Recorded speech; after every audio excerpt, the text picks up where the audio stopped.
రాహుల్ గాంధీ ఇటీవల అమెరికాలో భారత్ని ఉద్దేశించి చేసినటువంటి పలు వ్యాఖ్యలు తీవ్ర విమర్శలకు దారితీసిన విషయం అందరికీ తెలిసిందే. అయితే దీనికి సంబంధించి శివసేనకు చెందినటువంటి ఎమ్మెల్యే సంజయ్ గైక్వాడ్ చేసినటువంటి వ్యాఖ్యలు తీవ్ర దుమారాన్నే లేపడం జరిగింది. అమెరికాలో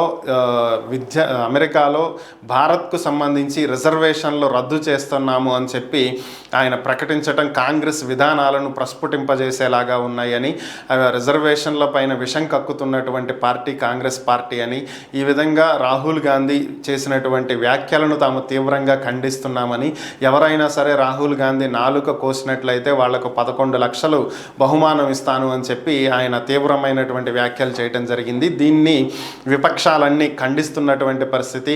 కాంగ్రెస్ పార్టీ దీన్ని తీవ్రంగా ఖండించడం జరిగింది.